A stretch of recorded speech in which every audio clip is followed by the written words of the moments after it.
Bien, veamos qué más. Podríamos decir sobre Thoreau que lo vamos a entender como inscrito en el trascendentalismo norteamericano. Aquí hay una clave de lectura que va a ser importante. Eh, el trascendentalismo norteamericano es un movimiento intelectual de Boston, Massachusetts, que a la fecha, todavía hoy, Boston es algo así como un lugar de referencia para la intelectualidad en Estados Unidos, ¿verdad? De hecho, cuando uno aprende inglés, el inglés estadounidense, que es lo que habitualmente uno encuentra, el inglés que se considera estándar para Estados Unidos es el inglés de Boston, ¿no? Es como un inglés de alguna manera culto, por así decirlo, este, precisamente por la importancia que tuvo Boston, toda esta parte de la costa de Estados Unidos, de la costa este de Estados Unidos, en el surgimiento específicamente de los primeros años de esta nación. Los trascendentalistas se denominaron así por una lectura, una recepción del pensamiento de Immanuel Kant. Immanuel Kant hace una propuesta de lo que es la filosofía en términos trascendentales, que eso epistemológicamente tiene toda una referencia que tiene que ver con cómo es que se perfila el conocimiento, dadas las cualidades que nosotros tenemos, o sea, más o menos qué es lo que podemos saber a propósito de cómo es que nosotros conocemos las cosas, a partir de ahí, cómo es que nosotros modelamos una manera de explicación de mundo y cómo eso después se traslada también a la reflexión ética. Aquí les estoy haciendo un derrotero que son más o menos fácilmente unas buenas 1600 páginas de estudio, digamos, de Kant, como en 20 segundos, ¿verdad? Pero el punto es, la propuesta kantiana que tiene como eje y como mayor importancia lo práctico, lo que hace es que perfila un tipo de sujeto a partir de las cualidades que tiene, a partir de las cualidades que tiene, y de eso estos intelectuales bostonianos hacen una recepción que me animo a decir con toda la humildad del caso que fue incorrecta, ¿verdad? En Kant, la primacía, en Kant es importantísima, quienes ya han llevado Kant sabrán que el sujeto, la noción de sujeto en Kant es fundamental, pero fundamental, ¿verdad? No así la de individuo. Kant como que le tiene alergia a hablar del individuo, a todo lo que sea lo que él llama el sujeto empírico, a todo lo que sea con esas cosas que son peculiares y privativas de una persona. Kant no habla de alguien, habla de un sujeto. Kant no habla de él, habla de un sujeto. Kant no habla de Hania, habla de un sujeto. ¿Ya? Y en ese sentido, los trascendentalistas hicieron una interpretación que de alguna manera fuerza la propuesta kantiana, porque para ellos la importancia individual era fundamental, ¿verdad? Y en ese sentido, la recepción que hacen de la obra kantiana es, en algún sentido, inapropiada. Ahora, habiendo dicho eso, a partir de esa lectura, que como punto de partida es una mala recepción de Kant, se convierte en una propuesta que vuela por sus propias fuerzas, en el sentido de que aun cuando se inspiran en Kant, en algo que Kant realmente no lo seguiría, ya después el movimiento en sí mismo adquirió ciertas connotaciones, ciertas características que lo hacen sostenerse independientemente de que no siga siendo, por así decirlo, una escuela kantiana. Por ejemplo, uno no metería el trascendentalismo norteamericano en un curso de seguimiento de Kant. Ya, lo puede ver como una peculiaridad, pero nada más. No son en ese sentido realmente kantianos. Pero por lo menos el nombre deriva de ahí. Eso es para que lo sepan. Y se los dije casi como un chisme. ¿Ya? Porque realmente, como les digo, no fue una recepción demasiado apropiada, digamos, demasiado buena. ¿verdad? Thoreau está muy relacionado con esta gente. Y en ese sentido, tienen ciertas posturas. Por ejemplo, son abolicionistas, los trascendentalistas. Por eso yo los quiero mucho, digamos. Son abolicionistas y por eso le caen bien a mucha gente. Y por eso le cayeron mal también a muchísima gente. Recuerden que en Estados Unidos tener esclavos no era poca cosa. ¿Ya? Un dato que siempre yo traigo a colación es que todos los padres fundadores de Estados Unidos, que para mucha gente en Estados Unidos son algo así como héroes de la libertad, eran esclavistas, asquerosos esclavistas, con una virtuosa excepción, la de John Adams, el segundo presidente de Estados Unidos, un abogado que no tuvo esclavos nunca. ¿Verdad?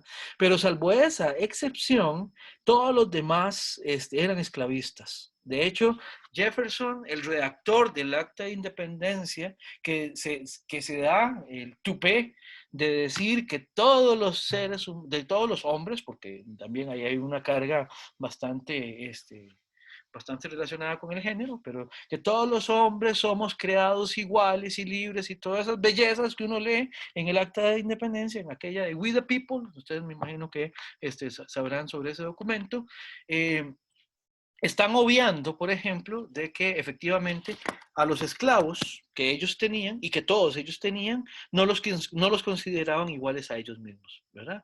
Habría sido muy difícil, digamos, tener de esclavo a alguien que uno considera un igual. ¿Verdad? Profe, con permiso. Adelante, nada más, intervengan, por favor. Sí, una pregunta y disculpe ahí mi ignorancia. Es que, bueno, nos venden la idea de que Abraham Lincoln era un abolicionista, pero es lo que uno escucha. Él Sí. también forma parte de ese grupo contradictorio a este mensaje de realmente ser abolicionista. Sí, vamos a ver, yo tengo una lectura desconfiada de Abraham Lincoln, ¿verdad? De repente cualquier historiador podría refutarme en cuestión de 3 minutos, ¿verdad? Pero sí le puedo decir algo, yo he encontrado fuentes en que las fuentes están más o menos divididas. Ciertamente en la administración Lincoln es que sucede, hay un hito histórico, y es que Abraham Lincoln también le pide ayuda a las personas de color, a los esclavos, a los antiguos esclavos, para que luchen al lado de la Unión en contra del ejército confederado. Y eso es una especie de reconocimiento de estos individuos anteriormente esclavizados como sujetos también, ¿verdad? O sea, de alguna manera, uno no va a luchar, digamos, en una guerra, uno no va a confiar también su vida a una persona que uno no considera, por así decirlo, un referente, digamos, un igual, alguien con quien uno puede ser solidario en ese sentido, ¿verdad? Y efectivamente, eso sí es un hito de parte de Abraham Lincoln. Ahora, habiendo dicho esto, los movimientos abolicionistas tienen una sombra que no se pueden quitar de encima. No, los movimientos abolicionistas no, perdón. El proceso de abolición de la esclavitud tienen una sombra que no se pueden quitar de encima. La primera es que aun cuando los primeros movimientos de abolición del comercio de esclavos, que son dos cosas distintas, el comercio de personas en esclavitud y la institución de la esclavitud como tal, eh, lo que primero empezó fue la abolición del comercio de personas en esclavitud. Para eso los referentes son personas como William Wilberforce en Gran Bretaña, ¿verdad? Que es un héroe de todo el movimiento abolicionista. Eso se logra por ahí de 1806, 1807 en Gran Bretaña. La abolición del comercio de esclavos. La abolición de la esclavitud como institución en Gran Bretaña se logra en la década de los 30 del siglo XIX. Y en Estados Unidos no se logrará hasta la década de los 60. De hecho, Thoreau no vio la abolición de la esclavitud. Él muere en 1862 y la esclavitud como institución se abole, si es que así se dice, o se abuele, no, sí, se abole, suena horrible el otro, se abole en 1863, ¿verdad? Ahora, ¿qué es lo que le digo? Todos los movimientos, todos los procesos de abolición de esclavitud tienen la sombra que yo le mencionaba, era que ya para cuando se quita, se abole la institución de la esclavitud, ya teníamos ciertos desarrollos industriales y tecnológicos que hacían que por medio de las máquinas de cardar y por medio de por medio de máquinas cosechadoras se pudiera hacer muchísimo más eficiente la producción de algodón, que era en lo que mayoritariamente se empleaban a los esclavos. Entonces, realmente al final de cuentas, la abolición de la esclavitud está relacionada con que realmente tener un esclavo se convirtió en un lujo realmente caro en función de los réditos que daba. Es súper decepcionante, o al menos a mí me resultó súper decepcionante saber que efectivamente en siglo XIX, o sea, tan acá todavía en la historia, ¿verdad? Realmente algo como la eliminación de algo tan espantoso como la esclavitud se debe, entre otras, a razones económicas antes que a razones de otra índole, digamos, éticas o políticas, ¿verdad? Entonces, por eso a mí, Abraham Lincoln me da una sensación un poco ambigua, una sensación un poco ambigua, porque también, bueno, él también, pues obviamente como político que era, él tampoco podía ir a hacer política a partir de la abolición de la esclavitud, sin más ni más, porque pues simplemente no habría ni siquiera llegado a la presidencia. Pero con todo esto, pues sí hay que quebrar un asta por Abraham Lincoln y por lo que logra, bien que mal. ¿Ya? Dicho sea de paso, es uno de es tal vez una de las pocas personalidades republicanas, o sea, del Partido Republicano de Estados Unidos, que me son de alguna manera simpáticas, por decirlo de alguna manera, ¿verdad? Eh, eh, el Partido Republicano que llevó a la presidencia a Trump es el mismo, el de Abraham Lincoln. O sea, no es el mismo, obviamente, porque las cosas varían a lo largo del tiempo, pero es el mismo partido, digamos, el que devino de los republicanos de Abraham Lincoln a los republicanos de Donald Trump. Entonces, hay ciertas ambigüedades, a mi parecer, detrás de la figura de Abraham Lincoln. No sé, Iván, si con eso le contesto. Sí, profe, muchas gracias. Perfecto, perfecto. Los trascendentalistas entonces, como les decía, estaban muy a favor del abolicionismo. Participan mucho, hay una cosa que se llama el Underground Railway en Estados Unidos, que fue una red de túneles que hicieron en la costa este de Estados Unidos que conectaban, entre otras cosas, con las casas de ciertas personalidades y por medio de esos túneles escapaban esclavos y ayudaban a escapar esclavos hacia Canadá. Que en Estados Unidos esto de la esclavitud es muy curiosa, ¿verdad? O sea, eran curiosamente muy respetuosos del límite, digamos. Si alguien estaba ya un pie al otro lado del límite, de donde ya no era jurisdiccionalmente, no estaban jurisdiccionalmente empoderados, entonces el esclavo se liberaba.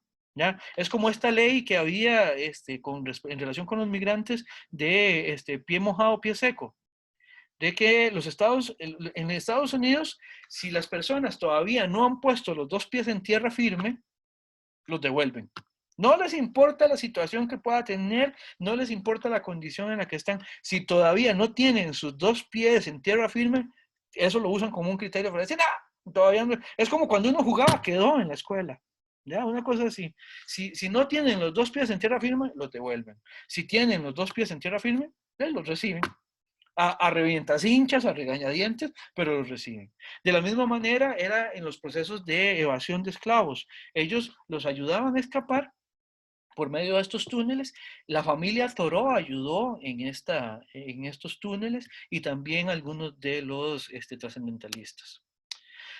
Otro punto de referencia que también vamos a explotar con las microinvestigaciones es el unitarianismo, que es una versión de, del, de la religión, del cristianismo protestante que llega a Estados Unidos. Es muy curioso, digamos. Se llaman unitarios porque no, no comparten con el resto del cristianismo la doctrina de la Trinidad. Creen que Dios es solamente uno, no creen en esta teoría de la Trinidad, por lo tanto hacen una diferencia entre Dios y Jesús, que es curiosa para quienes son cristianos, digamos. Ralph Waldo Emerson en algún momento fue un ministro unitario. Dicho sea de paso, para cuando Thoreau estudió en la Universidad de Harvard, había 4 carreras disponibles: Derecho, Medicina, letras en general y también teología, o la formación para ser ministro religioso, ¿verdad? Y Emerson era ministro unitario. Después Emerson se va de la iglesia, deja el ministerio y se dedica simplemente a ser conferencista y filósofo, ¿verdad? Pero el unitarianismo, después vamos a ver también, es un punto de referencia muy importante. Y el protestantismo en general para la época es muy importante para hacer contexto.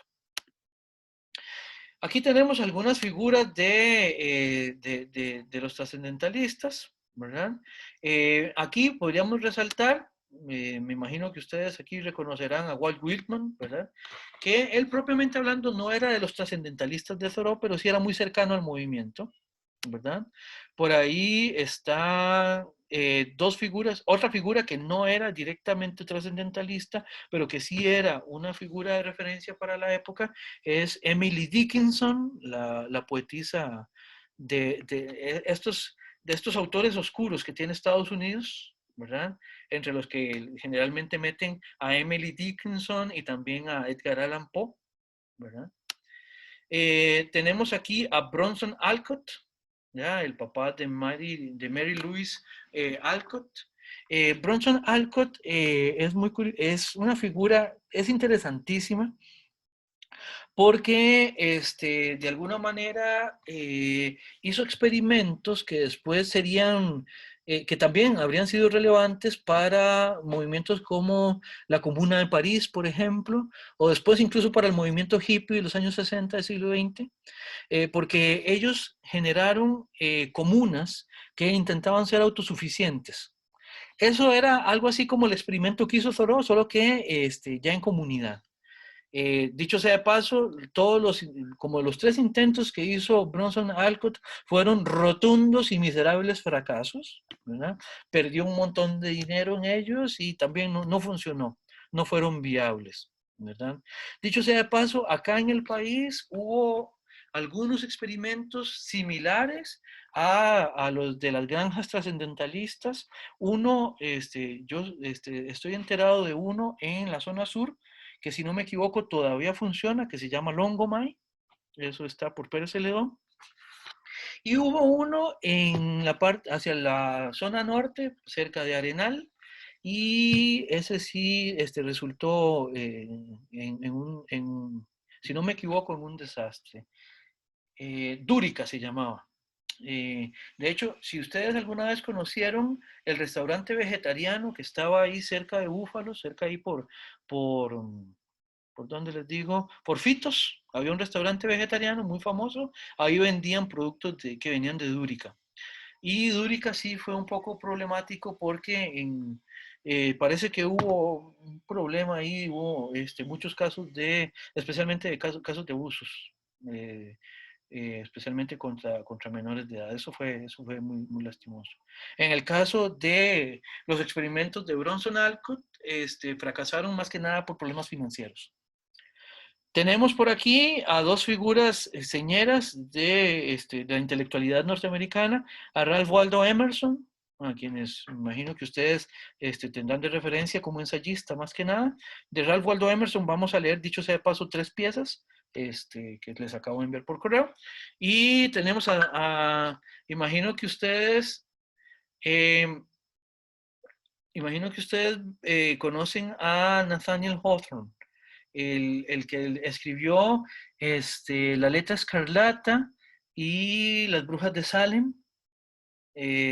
También tenemos otras figuras cercas como Washington Irving, que Ah, mira, por aquí me indican también que Dúrica más bien es en Buenos Aires de Punta Arenas. Entonces, ese es al que me refería en la zona sur. Bueno, en todo caso, bueno, ahí está la referencia, podrían buscar. Gracias, Mercedes.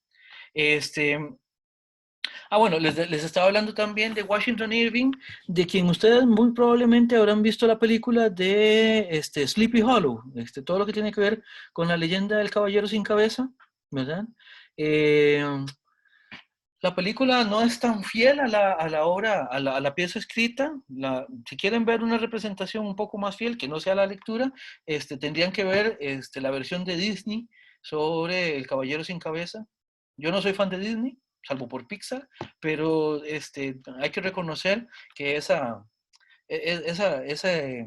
corto, digamos, de El Caballero sin Cabeza sí es muy, muy, muy fiel a la obra. Este, Y quería dejar de último a la figura de Margaret Fuller. Margaret Fuller es, tal vez junto con Emerson, la figura más importante del trascendentalismo norteamericano. De Margaret Fuller, el mismo Emerson dijo en algún momento, primero que tenía la mejor biblioteca de los Estados Unidos y además de que podía ser la intelectual más grande que tenía Estados Unidos en ese momento. Entre otras cosas, para la época tiene el grandísimo mérito de ser la primera periodista profesional contratada y pagada en Estados Unidos. Eh, y además era reconocida no solo en Estados Unidos, sino también en Europa. De hecho, después de un viaje a Europa, lamentablemente murió en un naufragio. Fue un desenlace sumamente trágico, ¿verdad? Eh, Pregunta Adrián si dentro de estos intelectuales podemos también agregar a Melville. Al Melville me imagino que el de Moby Dick. Adrián. Sí, profe, en efecto. Ok, vamos a ver, por época, Calza es más o menos contemporáneo de Thoreau. Aquí la ventaja es que aquí estaba, no tenía los datos de su fecha de nacimiento. Melville es más bien es neoyorquino, ¿verdad? Eh, no sé, viera que yo en lo que he leído de los trascendentalistas nunca he escuchado de una relación directa con Melville. Pero eso no quiere decir absolutamente nada, simplemente puede ser que yo lo haya obviado, que lo haya pasado por alto. Pero puedo averiguarlo, Adrián, con todo gusto.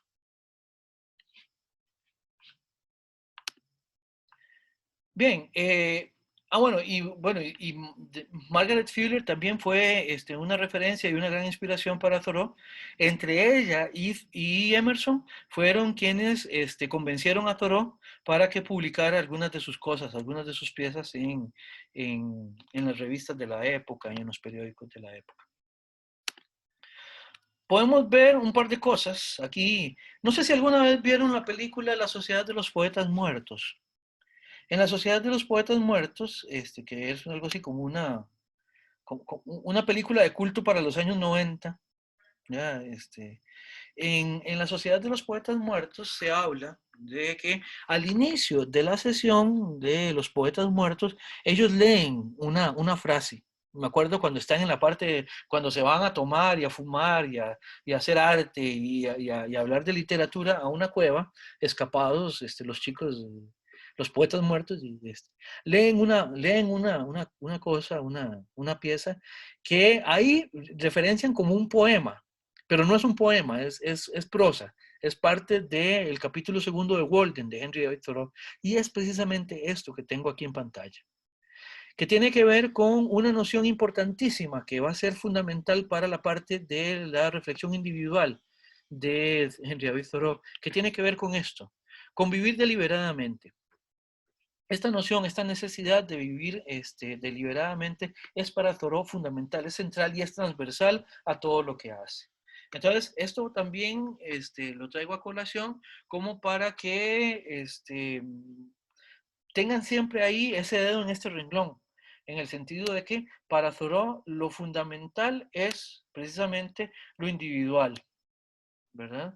La vida en este sentido es intencionada desde lo individual y a partir de ahí es que se agencia la propuesta de lo que se va a hacer, ¿verdad? En todos los ámbitos, en todos los ámbitos.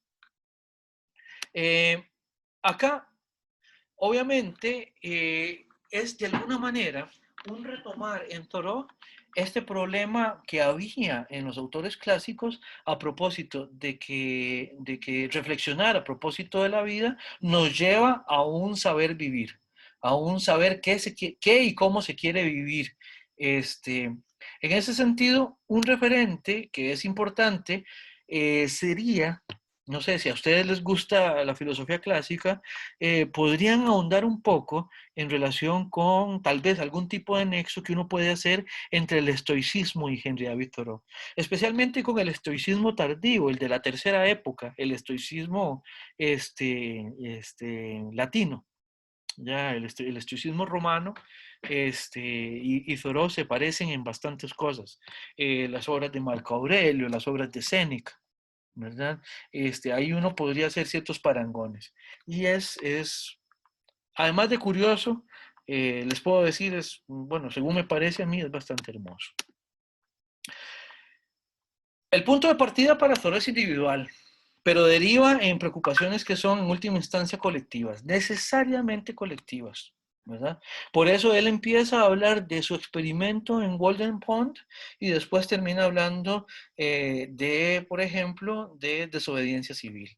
Lo primero, bueno, todo está atravesado por lo individual, pero lo primero tiene que ver con un experimento que queda en lo individual y lo segundo, lo de la desobediencia civil, lo de la resistencia, es algo que surge de lo individual, pero tiene el deseo también de, por así decirlo, de contagiar a otros y de convertirse entonces en un movimiento que se eleva de lo individual hacia lo que está más allá de lo individual.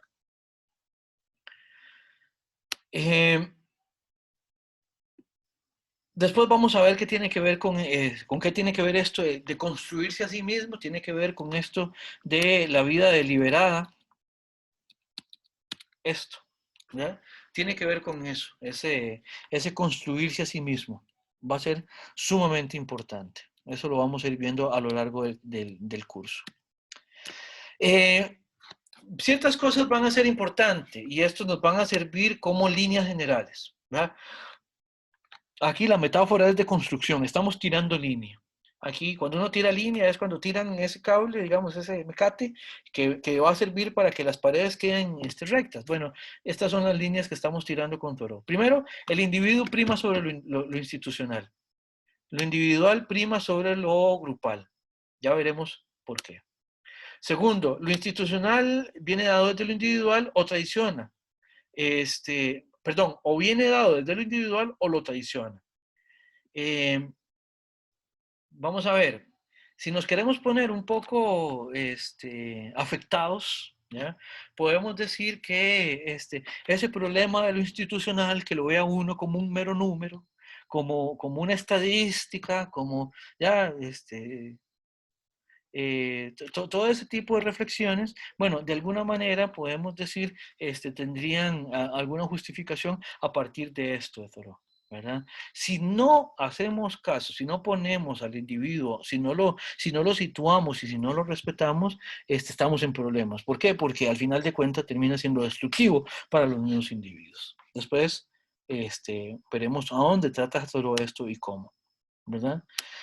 La próxima clase veremos una noción que es una propuesta de parte de Sanchitos para leer a Thoreau, que es esta noción de formas de hacer. Para eso vamos a hacer una pequeña introducción al inicio de la clase y después vamos a ver en qué consiste. Y lo importante, como preguntaría Rancière, de esto que se sigue. Bueno, vamos a tratar de ver esta revisión de las formas de ser para, al final de cuentas, revisar la institución, revisar lo individual que lo hace posible y con eso ver cuál es la propuesta de una vida, digamos, individual y social a partir del pensamiento de nuestro autor. Bueno, con esto podríamos ir cerrando esta introducción temática. Esto es una un vuelo de pájaro, digamos, sobre la vida de Thoreau, sobre la propuesta de Thoreau, que vamos a tratar de ir puntualizando. Esto es como cuando uno está en Google Maps, ¿verdad? Lo que vimos hoy es el mapa grandote y después de lo que vamos a tratar de ver es poder hacer clic en un techito para ampliarlo y ver más o menos qué es lo que está pasando ahí.